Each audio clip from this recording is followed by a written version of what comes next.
Well, here we are. I turned down here at the next block. Thanks, mister. I'll get off there.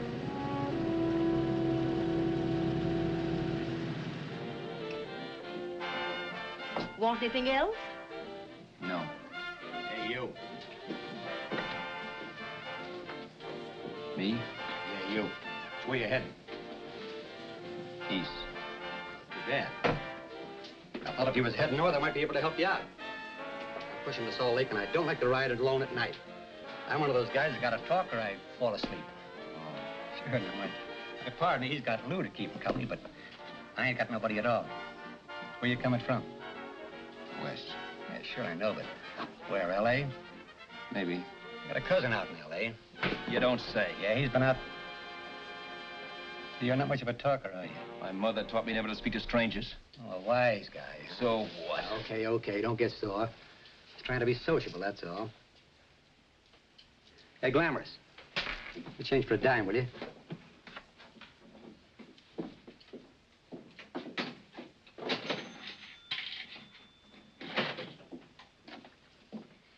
Let's have something quieter this time, Joe. My head's splitting. Is that what's wrong with it?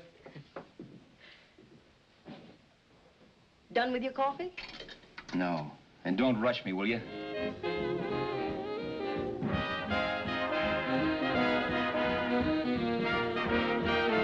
Hey, turn that off. Will you turn that thing off? What's eating you now? Yeah, what's eating you? That music, it stinks. Oh, you don't like it, huh? No, turn it off. Oh, wait a minute, pal. That was my nickel, see? This is a free country. And I play whatever I want to. Okay. Sure, and if you don't like it, you don't have to listen to it. And you can leave here anytime you want to. Okay, okay. I'm sorry I asked. First good piece played tonight and you don't like it. Some people just ain't got any good taste.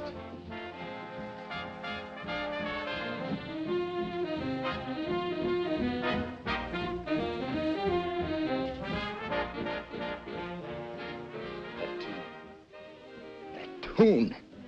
Why was there always that rotten tune? Following me around, beating in my head, never letting up. Did you ever want to forget anything? Did you ever want to cut away a piece of your memory or blot it out?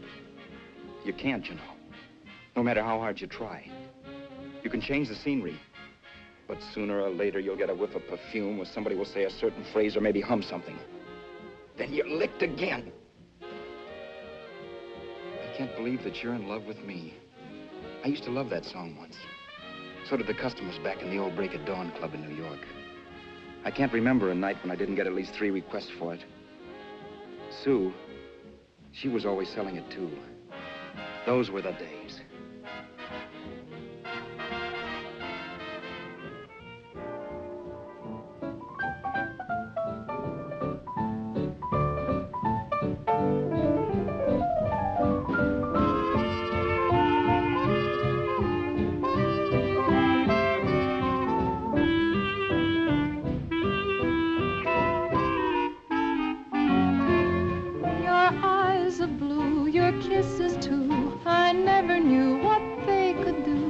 I can't believe that you're in love with me.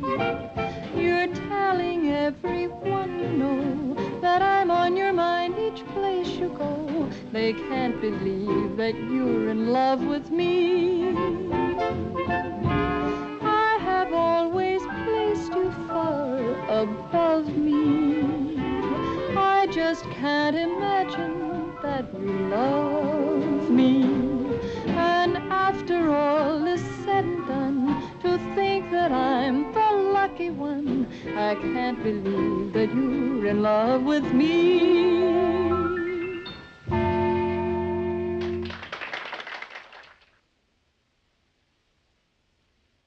It wasn't much of a club, really. You know the kind. A joint where you could have a sandwich and a few drinks and run interference for your girl on the dance floor. I pounded the piano in there every night from 8 until the place closed up, which usually meant 4 in the morning. A good job as jobs went in those days. Then, too, there was Sue, who made working there a little like working in heaven. But how we felt about each other, well, there was nothing very unusual in that. I was an ordinary healthy guy, and she was an ordinary healthy girl. And when you add those two together, you get an ordinary healthy romance, which is the old story. Sure. But somehow, the most wonderful thing in the world.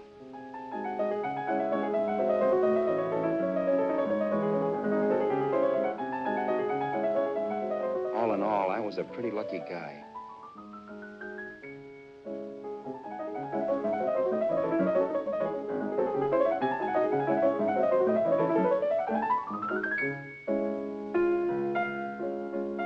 Mr. Paderewski, I presume. It's beautiful.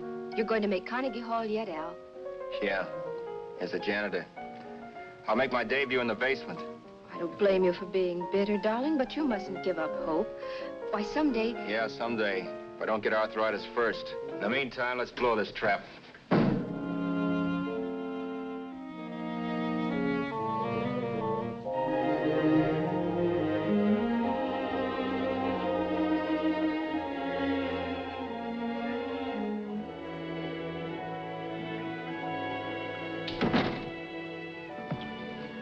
Like to get something to eat, hon? Oh, I don't think so, Al.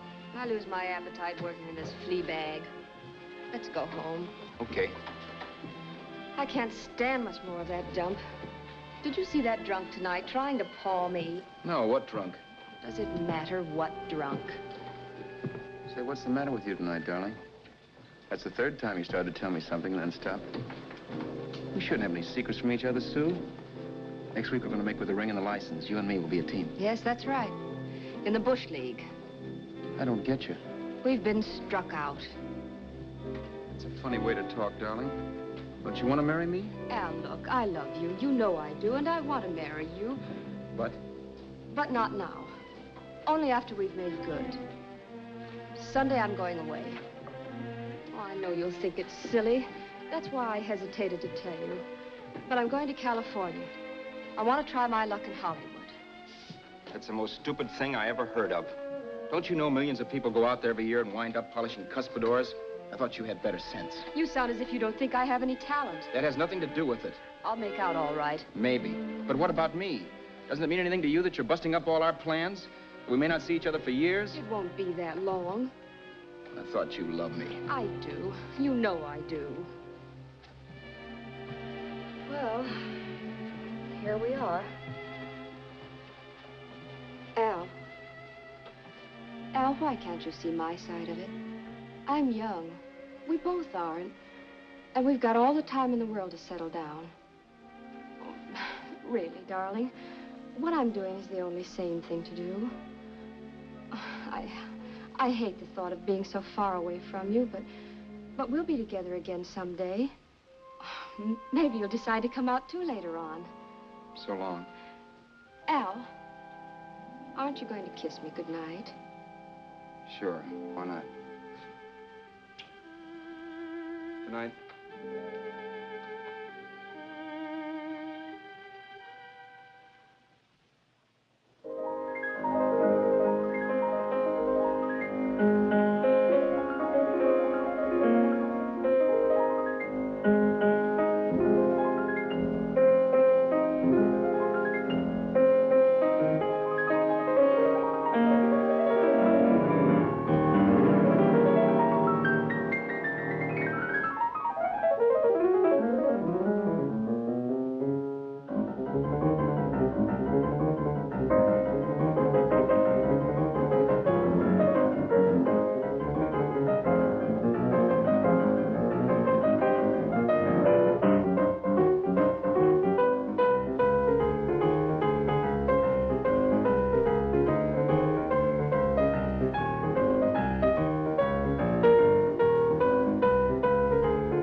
Say, Roberts, you hit the jackpot this time.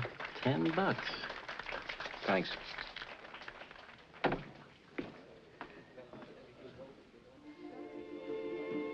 So when this drunk handed me a 10 spot after a request, I couldn't get very excited.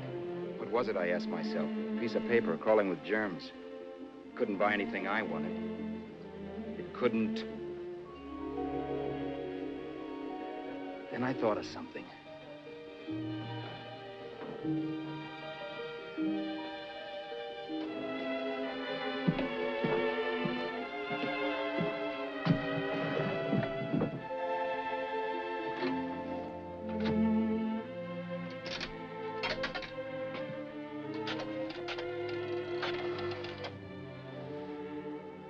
Long distance. I'd like to put a call through to Los Angeles. Miss Harvey. Sue Harvey, Harvey. The number is Crestview 65723.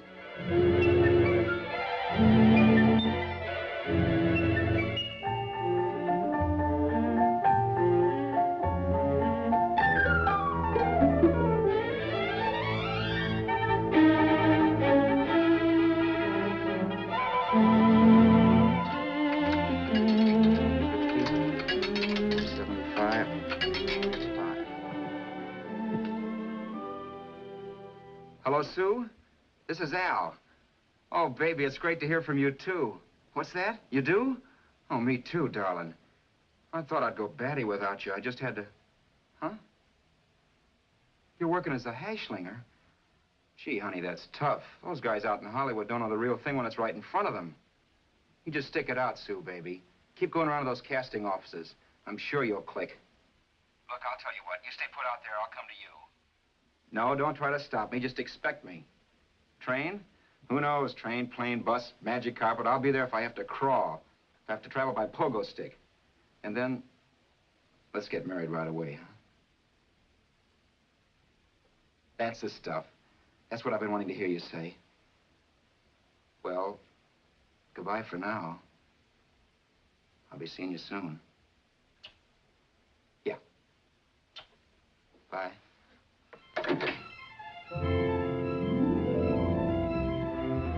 The only way I could cross country was to thumb rides. For even after hawking everything, I only had enough money to eat. Money. You know what that is. It's the stuff you never have enough of. Little green things with George Washington's picture that men slave for, commit crimes for, die for. It's the stuff that has caused more trouble in the world than anything else we ever invented. Simply because there's too little of it. At least I had too little of it. So it was me for the thumb.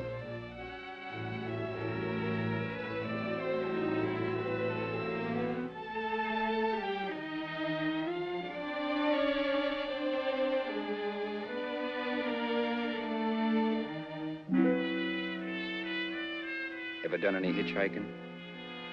It's not much fun, believe me.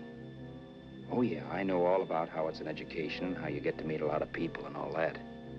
But me, from now on, I'll take my education in college or in PS 62, where I'll send $1.98 in stamps for 10 easy lessons.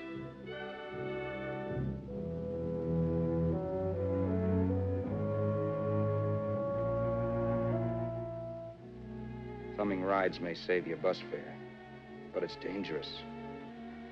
You never know what's in store for you when you hear the squeal of brakes. If only I'd known what I was getting into that day in Arizona. Here, throw that in the back seat. Okay, let's go. Make sure that door's closed.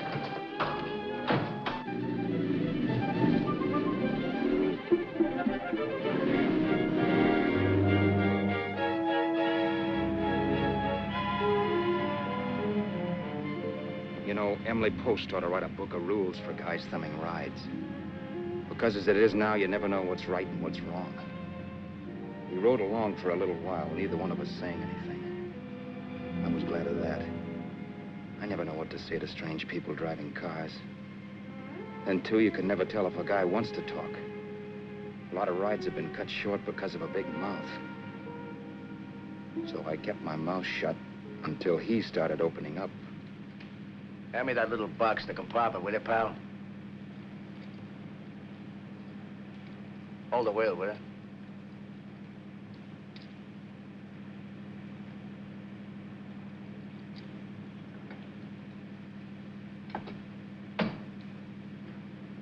How far are you going? L.A.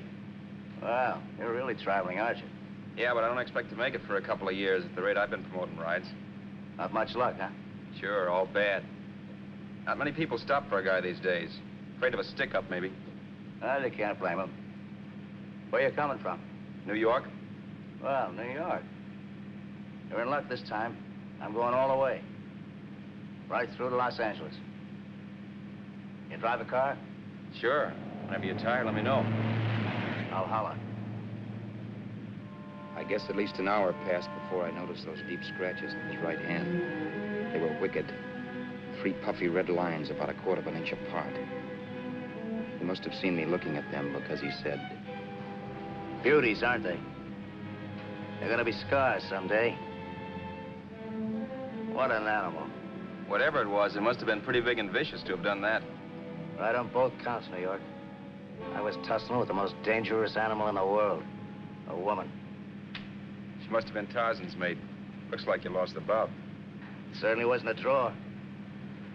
You know, there ought to be a law against dames with claws. Yeah. I tossed her out of the car in her ear. Was I wrong? Give a lift to a tomato, you expect her to be nice, don't you? Yeah. After all, what kind of a dame son rides? Sunday school teachers? Yeah. A little witch. She must have thought she was riding with some fall guy.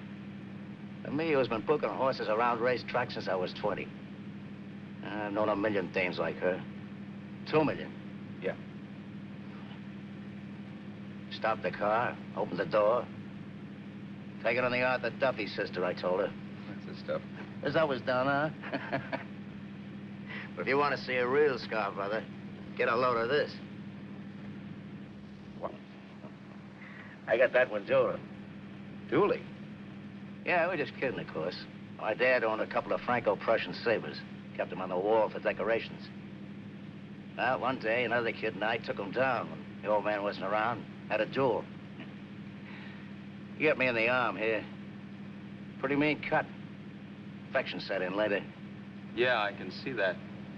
Now, give me that box again, will you? Yeah.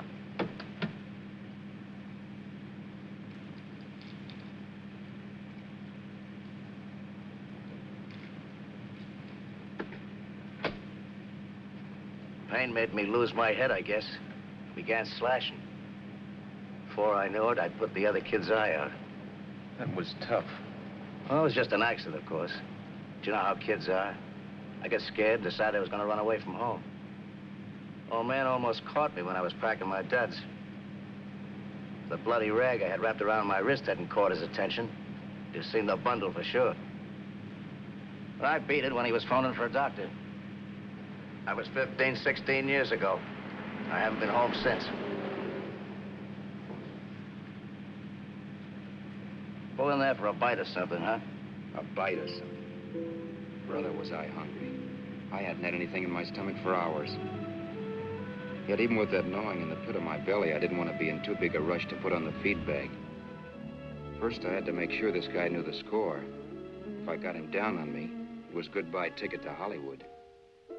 I'll wait out here for you, mister. If it's the money, don't worry about paying for it. This time it's on me. Well, that's white of you, Mr. Haskell, think nothing of it. You make your first million, maybe you can do the same for me. Come on, New York. I gotta make the West Coast by Wednesday. There's a horse running at Santa Anita named Parrot Bicycle. Means dough to me if I'm on him. We'll make it all right. He did most of the talking during the half hour we were in the place. I ate. He rambled on about his old man, whom he hadn't heard from since he ran away as a kid. And how he happened to become a bookie. And then all about how he got rooked in Miami. One race, 38 grand. They cleaned out my book. How do you like that? That was tough luck. Yeah, and I'm supposed to be the smart guy. Well, you just wait. I'm going back to Florida next season with all kinds of jack. And you watch those stinkers run for cover. Want anything else?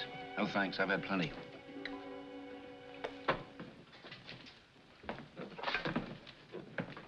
That check there, sister? Oh, just a minute. Your change, sir. Keep it, sister. Oh, thank you, sir. Call again. I'll be waiting outside for you when you finish work. Sharp check, huh?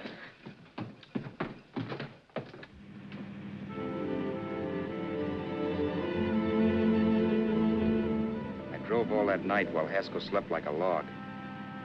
After a while, I began to get sleepy myself. I was happy, though. Soon I'd be with Sue again. The long trip was practically over, and there'd be no more hoofing it down the concrete. I began to think of the future, which couldn't have been brighter if I'd embroidered it with neon lights. It was nice to think of Sue shooting to the top. It's amazing what a full belly can do to your imagination. Your eyes are blue, your kisses too. I never knew what they could do. I can't believe that you're in love with me. You're telling everyone you know I'm on your mind each place you go. I can't believe that you're in love with me.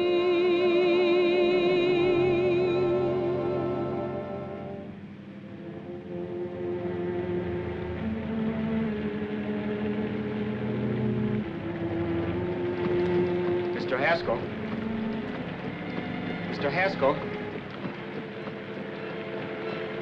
Mr. Haskell, wake up. It's raining. Don't you think we ought to stop and put up the top?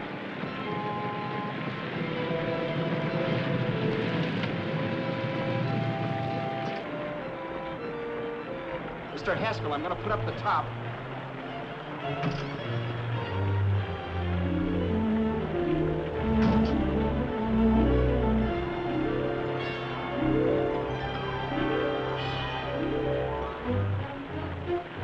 Up until then, I had done things my way.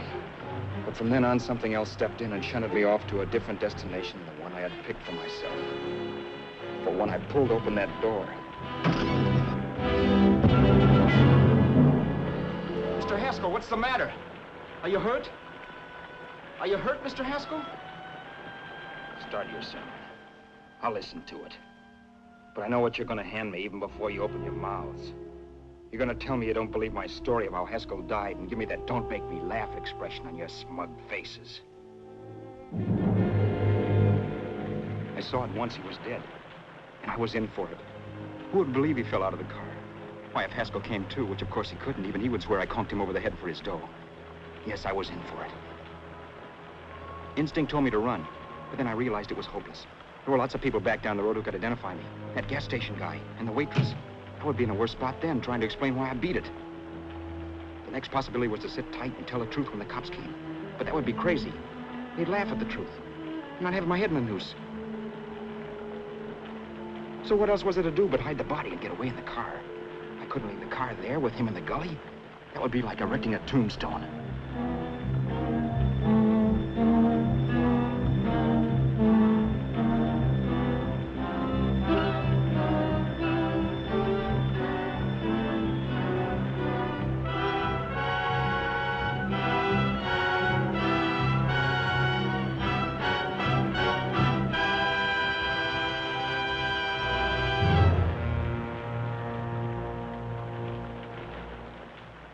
My idea was to cover him with brush, not to rob him. But then I remembered that even if I only drove the car for 100 miles or so, I would need money for gas. Besides, it was stupid of me to leave all that money on a dead man. Not only that, I'd have to take his driver's license in case I was stopped for something. I didn't like to think about it, but by that time I'd done just what the police would say I did, even if I didn't. My clothes. The owner of such an expensive car would never be wearing them. Some cop might pull me in on suspicion.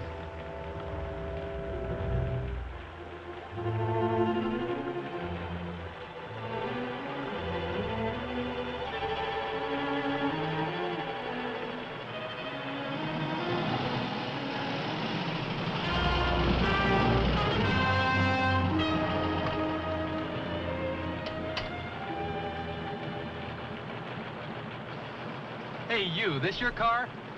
Don't you know better than to leave a car with the wheels halfway in the middle of the road? That's the way accidents happen. I'm sorry, officer. I was just putting up my top. I didn't think. Well, the next time, think. I'll let you go now, but watch your step in the future.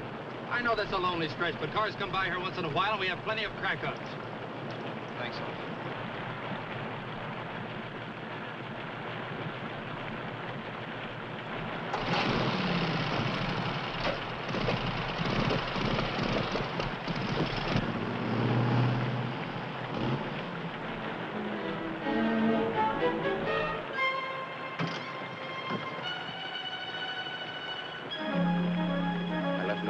car to give me away as Roberts.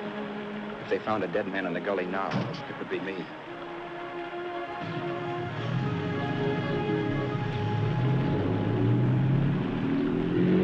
As I drove off, it was still raining. The drops streaked down the windshield like tears. I kept imagining I was being followed and that I could hear sirens back in the distance. Just how long it took me to cover the 60-odd miles to the California state line, I don't know. I lost all track of time. But the rain had stopped and the sun was up when I pulled up to the inspection station. Hello? Carrying any fruits or vegetables? No. Any livestock or poultry? No. I'd like to see your registration and driver's license, please. Anything in the baggage compartment? Just baggage. Charles Haskell, Jr., age 30, brown eyes, dark hair. Identifying marks, none. Are you Charles Haskell, Jr.? Yes. Well, remember, if you're employed and you stay over 30 days, you take out California plates. All right, officer, but I'll only be in the state a short while. Right, you can go now.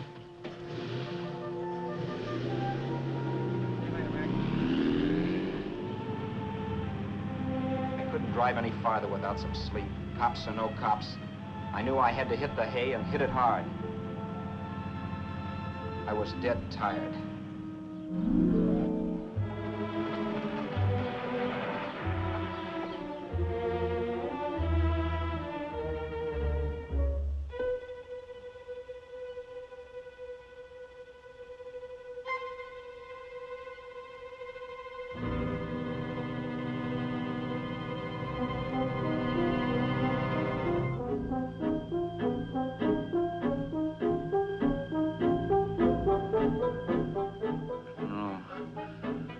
You can't, Mr. Haskell. No.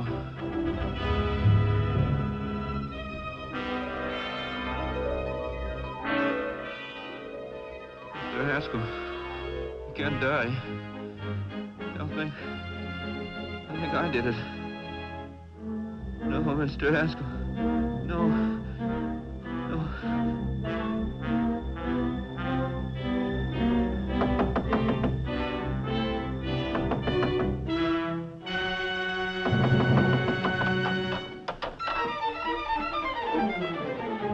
Who's there? It's the maid. Can I come in and clean? Later. In a half hour. All right, sir.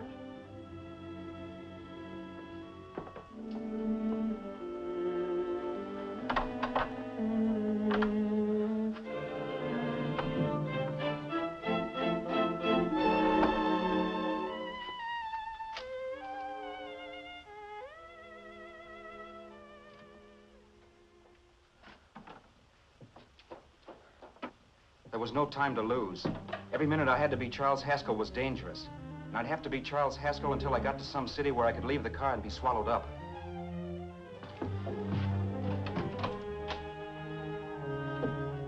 That meant driving the car as far as San Bernardino, maybe even to Los Angeles.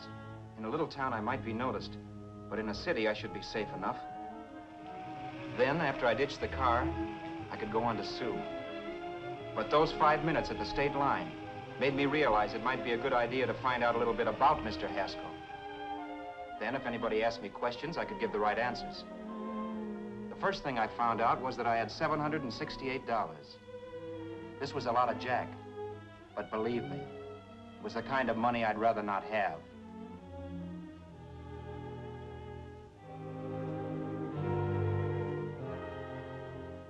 And then I found out from a letter Haskell was carting around in his bag that he wasn't the open-handed, easygoing big shot who went around buying dinners for strange hitchhikers.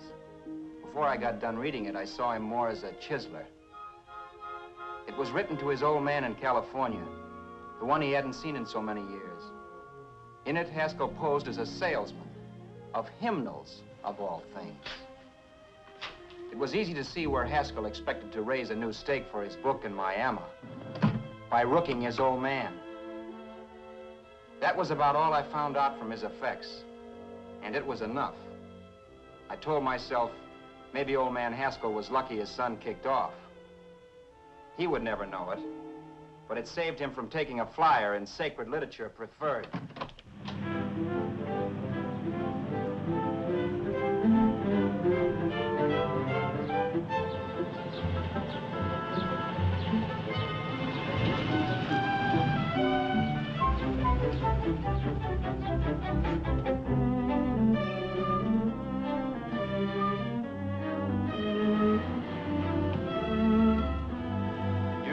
At Desert Center, I pulled up for water. There was a woman. Hey, you! Come on if you want to ride.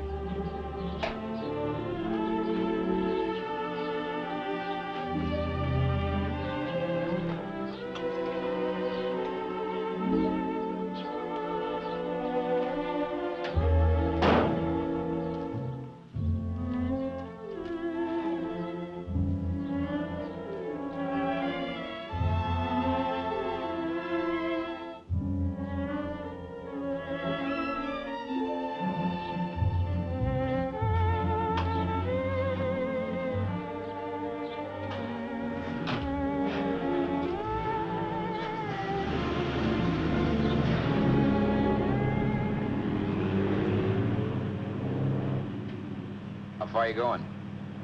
How far are you going? That took me by surprise, and I turned my head to look her over. She was facing straight ahead, so I couldn't see her eyes. But she was young, not more than 24. Man, she looked as if she'd just been thrown off the crummiest freight train in the world.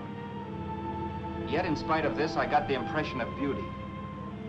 Not the beauty of a movie actress, mind you, or the beauty you dream about when you're with your wife, but a natural beauty. A beauty that's almost homely because it's so real. Then suddenly she turned to face me. How far did you say you were going? Los Angeles? L.A.? L.A.'s good enough for me, mister. That's what I was afraid of. What'd you say? Oh, nothing, just thinking out loud. People get in trouble for doing that. What's your name? You can call me Vera if you like. You live in Los Angeles? No. Where are you coming from? Oh, back there.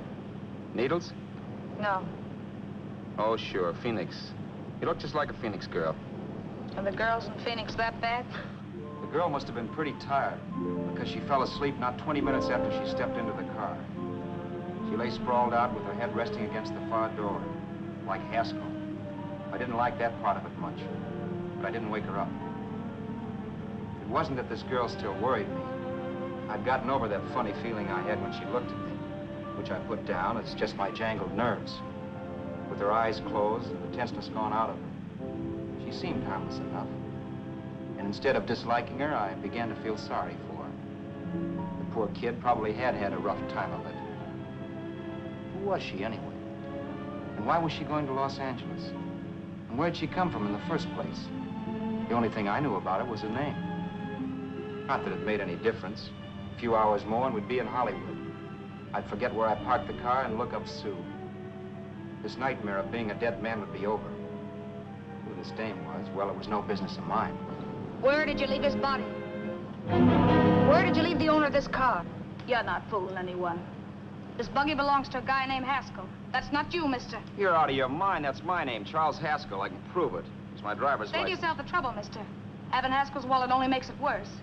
It just so happens I rode with Charlie Haskell, all the way from Louisiana. He picked me up outside of Shreveport. You rode? You heard me. Then it all came back to me. All the talk about dueling and scars and scratches. There was no doubt about it. Vera must be the woman Haskell had mentioned. She must have passed me while I slept.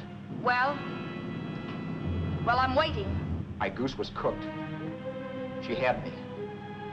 That Haskell guy wasn't dead yet. He wasn't stretched out stiff and cold in any Arizona gully. He was sitting right there in the car, laughing like mad while he haunted me. Well? There was nothing I could say. It was her move. Vera, whatever her name was just my luck picking her up on the road. It couldn't have been Helen, or Mary, or Evelyn, or Ruth. It had to be the very last person I should ever have met. That's life. Whichever way you turn, fate sticks out a foot to trip you.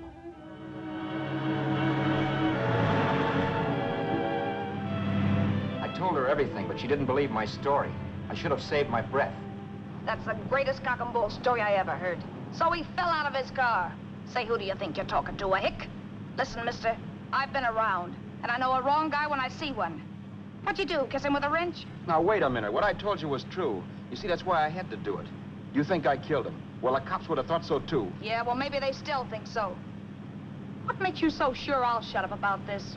Vera, I'm innocent. Give me a break, will you? It won't do me any good having you pinched. The cops are no friends of mine. Now, if there was a reward, but there isn't. Thanks. Don't thank me yet. I'm not through with you by a long shot. Let's see that roll.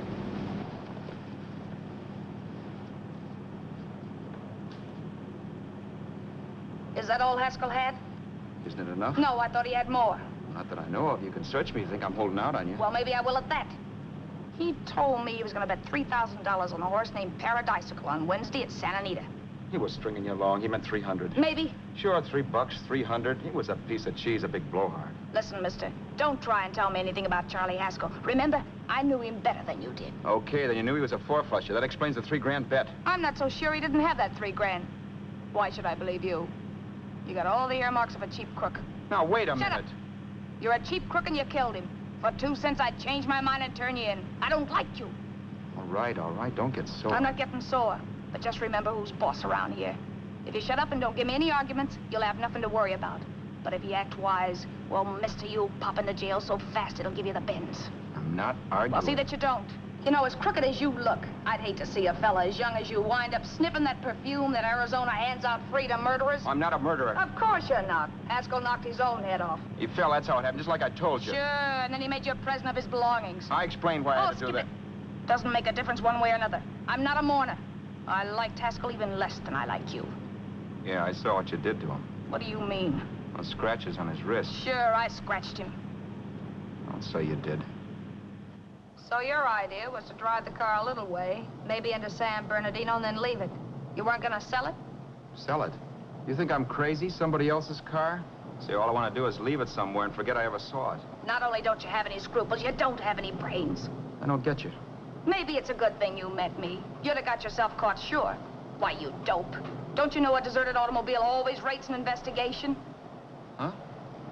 Look, the cops find a car. Then they get curious. They wonder where the owner is. So, all right, they don't trace Haskell. They trace you. I never thought of that. The only safe way to get rid of the car is to sell it to a dealer. Get it registered under a new name.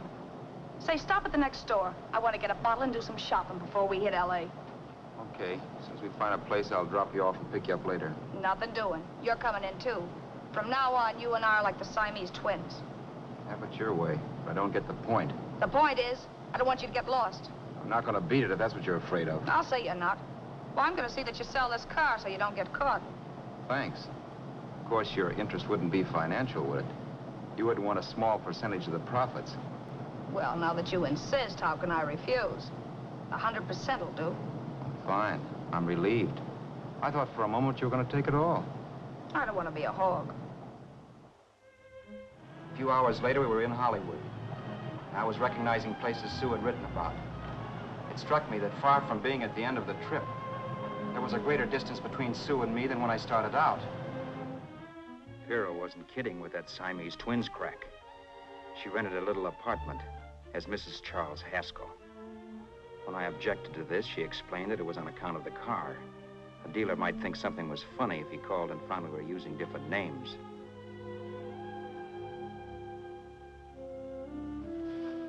Home, sweet home. Yeah. Not bad, either.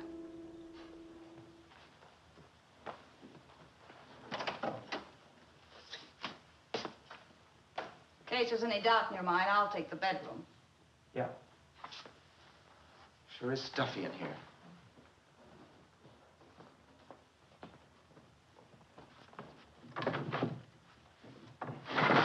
Keep the window shut. Okay. The old crow downstairs said there's a folding bed behind this door.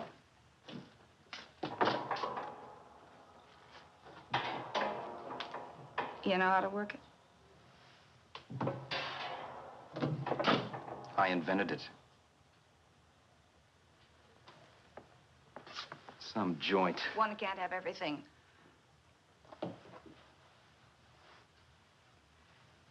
I'm first in the bathtub. I don't know why, but I figured you would be.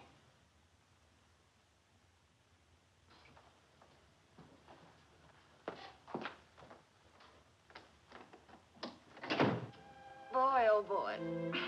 Sure feels good to be clean again. I must be 10 pounds lighter. You must be. Well, hitching rides isn't exactly the way you keep your schoolgirl complexion.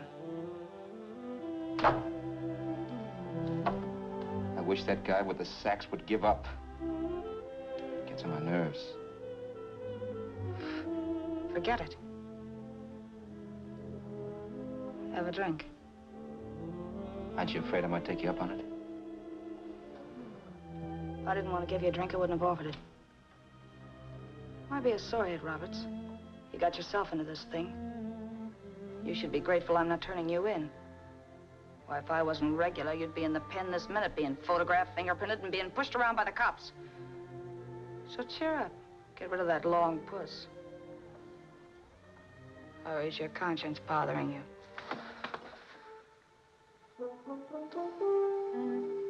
No. It isn't.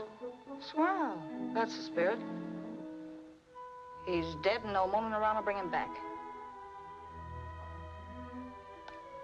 Anyway, I never could understand this worrying about something that's over and done with. Now, look, Vera, for the last time, I didn't kill him. Haskell was a sick man. Maybe he was dead before he fell out of the car. I don't know. Sure. He died of old age. All right. So if it'll make you sociable, you didn't kill him.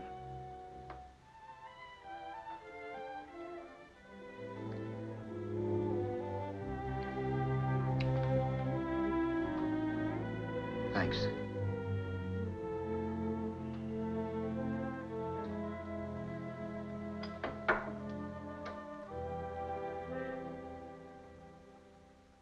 We're out of liquor, Roberts. Yeah. Too bad. I felt like getting tight tonight. Well, I think you succeeded. Am I tight? As a prima donna's corset. That's good. I wanted to get tight. Why? What have you got to get tight about? Oh, I don't know. Few things. Huh. You should have my worries. If I had your troubles, I'd stay sober. And I've got the key to that door. Yeah. Maybe you're right. I'm always right. You know, I don't like your attitude, Roberts. Well, there's a lot of things I don't like. Sure. But life's like a ball game. You gotta take a swing at whatever comes along before you wake up and find it's a ninth inning. I bet you read that somewhere. That's the trouble with you, Roberts. All you do is bellyache. Instead of taking it easy and, well, trying to make the best of things. But maybe that's what's wrong with the whole world. Get the professor. People knock themselves out trying to buck fate. Now, take you, for instance. You're lucky to be alive. Why, suppose Haskell had pulled open your door. You'd be playing a harp now. Think of that. You think of it. I'm tired of thinking. There's plenty of people dying this minute. I would give anything to trade places with you. I know what I'm talking about. I'm not so sure. At least they know they're done for. They don't have to sweat blood wondering if they are. Your philosophy stinks, pal. We all know we're gonna kick off someday. It's only a question of when.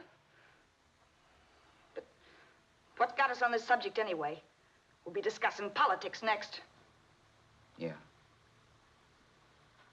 Where'd you hide the butts? On the table, sucker.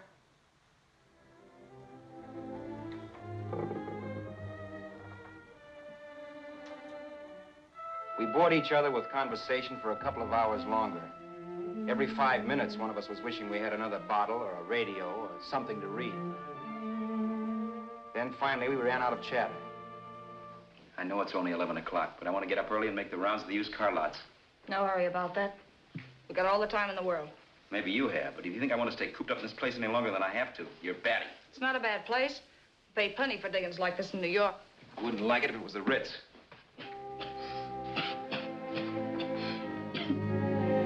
Rotten liquor.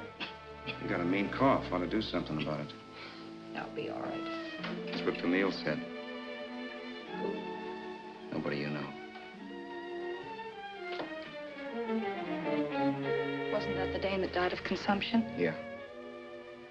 Wouldn't it be a break for you if I did kick off? You'd be free with all Haskell's dough and car. I don't want to see anybody die. Not even me. Especially not you. One person died of me. If you did, well, that's all I need. You don't like me, do you, Roberts? Like you.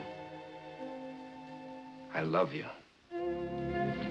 My favorite sport is being kept prisoner. After we sell the car, you can go to blazes for all I care, but not until then.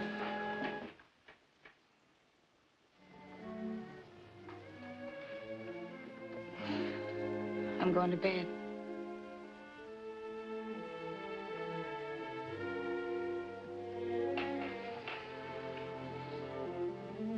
Good night, Roberts. Don't try and sneak away during the night. All the doors are locked. Anyway, if I find you gone in the morning, I'll notify the police. They'll pick you up. Don't worry, I know when I'm in a spot. Well, good night. I hope that portable rack isn't too uncomfortable for you. Don't lose any sleep over it, will you, Vera?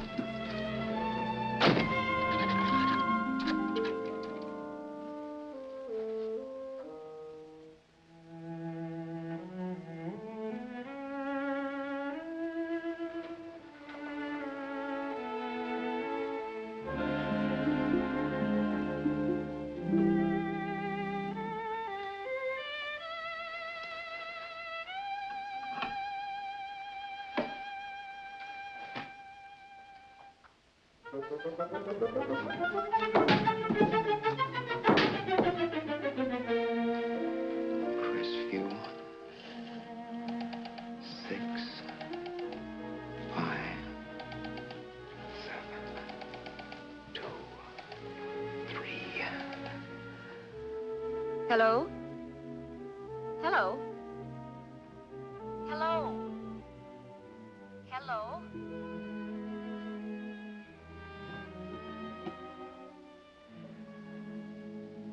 No.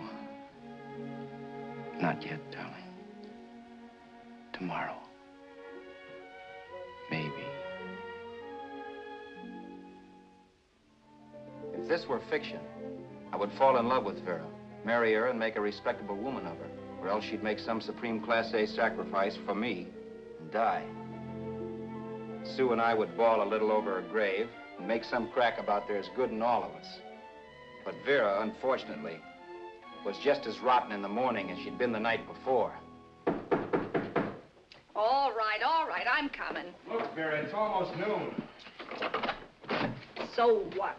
The dealers will be there all day. I'll be there all year, too, but that doesn't mean I'm going to wait that long. Shut up. You're making noises like a husband. Well, do I rate a whistle? You sure do, but let's go. Let's go, let's go. I spent $85 in 2 hours preparing bait, and all you can say is let's go. Come on.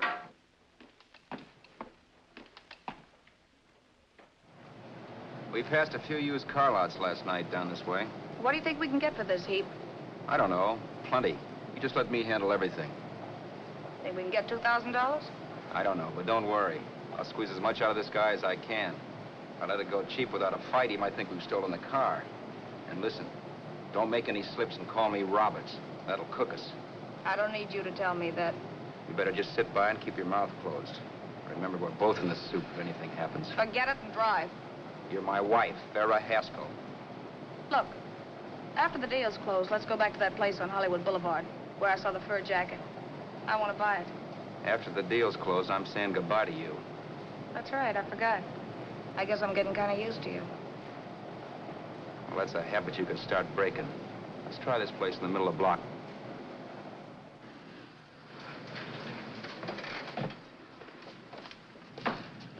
Good afternoon. What can I do for you? We're interested in selling a car. If the price is right. Well, if it's in good mechanical condition, it should blue book for about $1,600. Tony, take a look at this motor. $1,600. Are you kidding?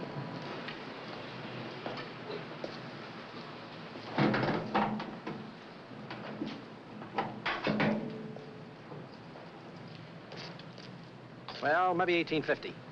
Before I let it go for $1,850, I'll wreck it and collect the insurance first.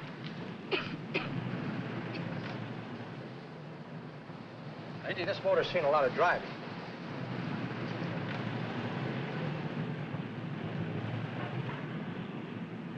Well, the mechanic inspected the car. We haggled. At last, when we were all worn out, we hit a compromise. His price. Okay, it's a deal. All right, come in, we'll sign the papers. I have the ownership papers right here with me. Look, Vera, in the meantime, will you clean out the dash compartment? There may be some stuff in it. All right, darling. 1,850 bucks. That dirty crook.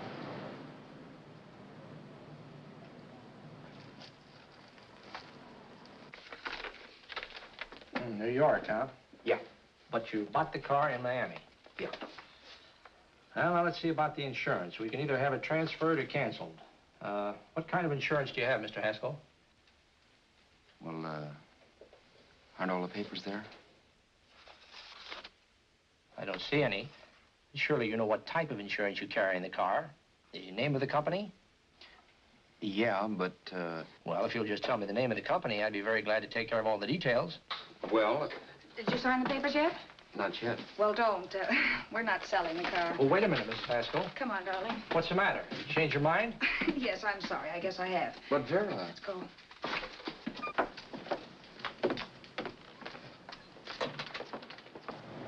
You got me out of a tight spot, Vera. But I still don't understand all this. You will in a minute. I almost threw away a gold mine. 1850 isn't to be sneezed at. The car doesn't book for as much as I thought. We're not selling the car. You want to keep it. Now, wait a minute, Vera. You said yourself I wouldn't be safe until the car was in someone else's name. I'd like to be free of this mess when I go. That's just it, Roberts. You're not going.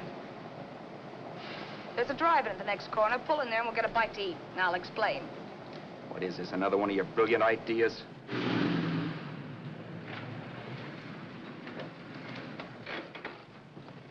Oh, I take your order? Make mine a ham sandwich and coffee. And for you, sir?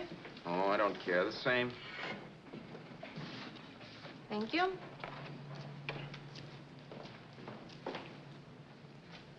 Get this, Vera. I've been pretty patient so far.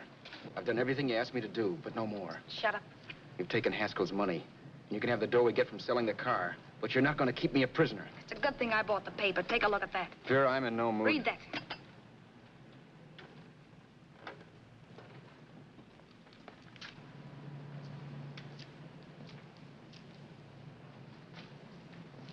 No.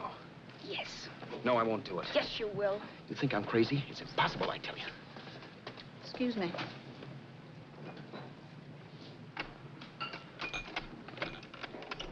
Blow the horn when you're through. No one could possibly get away with an act like that. It'd be wise to me in a minute. Don't be yellow. You look enough like him. The same coloring and the same build. See how his clothes fit you? No kidding, you almost had me fooled for a while. Oh, grow up, Vera. Don't you think a father knows his own son? And there must be other relatives. The father won't have to know you. We'll wait till he gives up the ghost. He's an old geezer and he won't pull through. And as far as other relatives are concerned, they haven't seen you in 15 or 20 years. Eat. I'm not hungry. And I won't do it. It's not as tough as it sounds. Remember, you've got all kinds of identification. His car, letters, license. I could never get away with it. It's the stupidest thing I've ever heard. The old boy has scads of dough. Look in the paper there. Personal fortune assessed at over 15 million. He'll leave plenty, I tell you. Maybe he cut off his son. How do we know? It's out, Vera. I won't have anything to do with it. I think you will. Look, Vera, I'll do anything within reason. But not that. So forget it. Find yourself another stooge. You sap. You'll be fixed for the rest of your life as Charlie Haskell. You can take your inheritance and go away. No more worrying about the rent, no sweating, scheming, wondering where your next meal's coming from. Think about that, Roberts. Vera, please, you're talking too loud. On this, I'm splitting 50-50 with you. Sure, why not? We're both alike, both born in the same gutter. Now, take it easy, Vera. There's people around here. You don't know what you're talking about. We'll wait till we read that old man Haskell's dead. And you show up. Like you read in New York that he was sick. No. Suppose he doesn't die. He will. I know he will. Something tells me. But as much as I insisted I would have no part of her scheme, Vera was taking it for granted I would. Neither of us had our mind on the cards as we played that night. I knew we were just trying to kill time between newspaper editions. This was a death watch for Vera. Maybe it was for me, too. Don't you realize if I'm caught, they'll want to know where I got the car and stuff, and they'll have me on a murder charge. If you're smart, you won't get caught. I knocked for 7. And if I'm caught, don't you realize you'll be out, too? 18 points, that gives me 30. How will I be out? You'll be out $1,850 we would have gotten on the car. Really, Vera, you'd be an awful chump if you threw away all that dough on a dizzy long shot. Let me sell the bus tomorrow. With the money it'll bring and what you've already got, a clever kid like you can run it up in no time. Then we'd both be in the clear. I'll be in the clear anyway. Maybe. Maybe. But if I got caught, I'd get good and sort you, you know. You mean you'd squeal? Well, no, not squeal exactly. Never mind what you meant. Even if you did tell the cops I was in on it with you, what could they do to me? They might give me the same medicine they gave you. Yeah. A rope. But I'm on my way anyhow. All they'll be doing will be rushing it. All right. But think of the $1,850 you'd lose. You'd kick yourself along the block if you ever let it get away from you. I'll take the chance. Want another drink? You're being a goon. That's the way people wind up behind the 8 ball. Once they get a few dollars, they become greedy and want more. My. Caesar. Who? You know that Roman general? He got his for being greedy. He wasn't satisfied, so the final wind-up was he took the count. A couple of days ago, you didn't have a dime. Why, you were so broke you couldn't pay cash for a postage stamp. Now you've got almost $700 with $1,850 in the offing. Take my advice. Don't try for more. I'm tired of this game. Let's have some blackjack. Play solitaire. Okay, I will if that's the way you feel about it. That's the way I feel about it. Getting sore and throwing things won't help much, Roberts. I'm really doing you a favor. I help you out of a jam by keeping my mouth shut. I show you how to make some soft money. And what thanks do I get? Thanks. Sure. Or would you rather call the cops and tell them you killed the man and stole his money? I didn't kill anybody. Yes, you did. No, I didn't. You know I didn't. All right, then. Suppose I call the cops. If you're innocent, what do you got to be scared of? Okay. Call them, you mutt. Go ahead and call them. See if I care. At least they'll give me a square deal. You want me to call them? You heard me. But I'm warning you. If I'm pinched, I'll swear you were in on it. I'll say that you helped me. If I fry, I'll get even with you. You wouldn't dare. You didn't. Yeah? Then try it and see. Call them. Yeah. Okay, I will.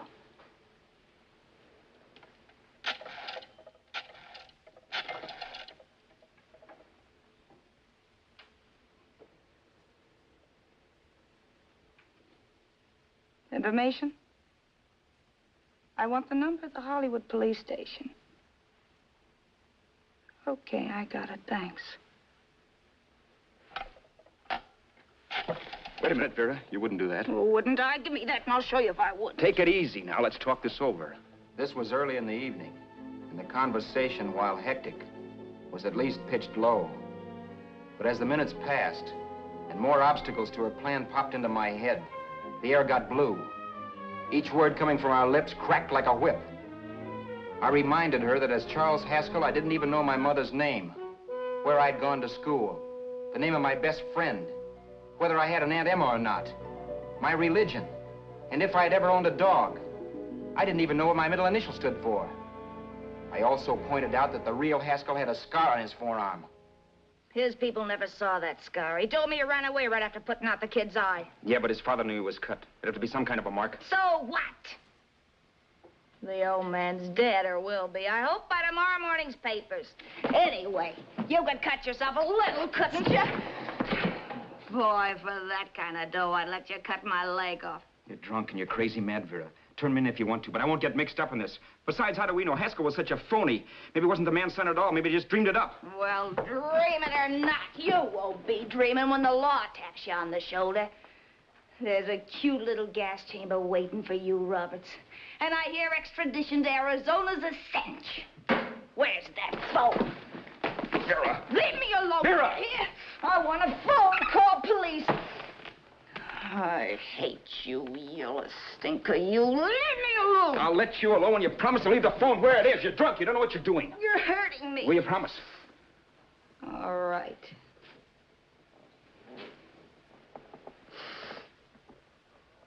You hurt me. I'm sorry, but... And it's hot in here. Open up a window. It's not hot. Don't tell me. Now, do you do it or do I do it? You're no gentleman, see? Yeah. All right. I'll open up the window. Vera!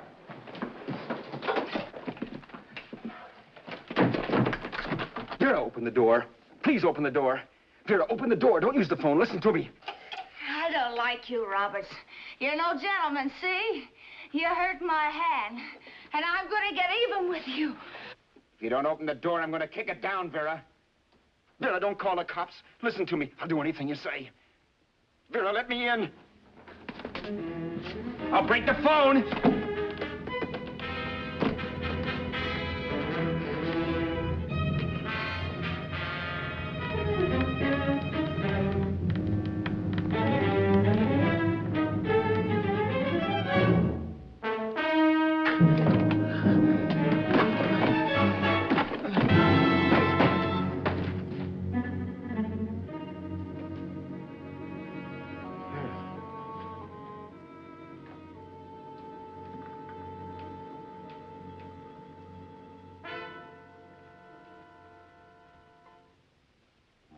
The world is full of skeptics.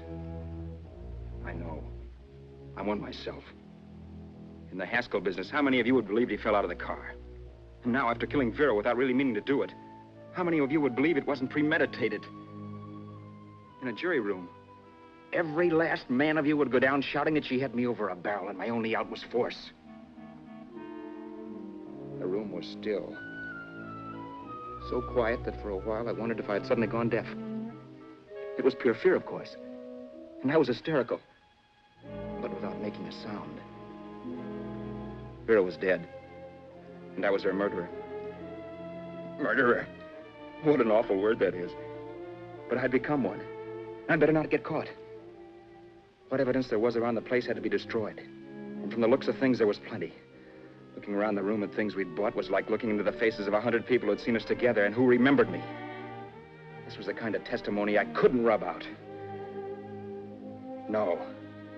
I could burn clothes and hide bottles for the next 5 years. There'd always be witnesses. The landlady, for one. She could identify me. The car dealer, the waitress in the drive-in, the girl in the dress shop, and that guy in the liquor store. They could all identify me. I was cooked. Done for. I had to get out of there. While once I'd remain beside a dead body, planning carefully how to avoid being accused of killing him, this time I couldn't. This time I was guilty. Knew it. Felt it. I was like a guy suffering from shock. Things were whirling around in my head. I couldn't make myself think right. All I could think of was the guy with the saxophone and what he was playing. It wasn't a love song anymore. It was a dirge.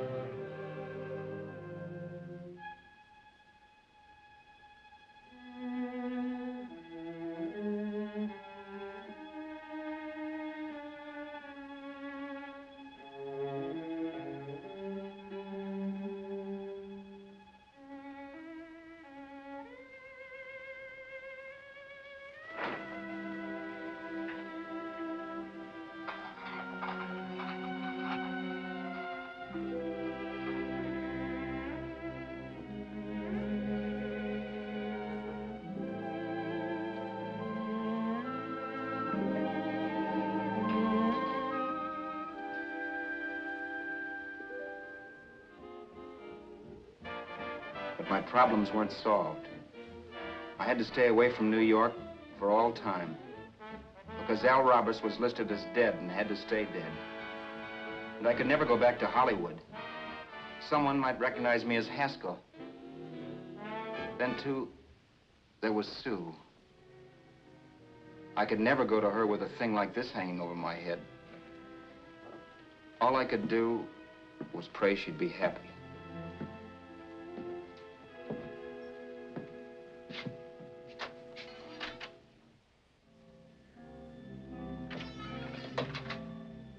I was in Bakersfield before I read that Vera's body was discovered. And that the police were looking for Haskell in connection with his wife's murder. Isn't that a laugh? Haskell got me into this mess, and Haskell was getting me out of it. The police were searching for a dead man. I keep trying to forget what happened and wonder what my life might have been if that car of Haskell's hadn't stopped. But one thing I don't have to wonder about. I know. Someday a car will stop to pick me up that I never thumbed.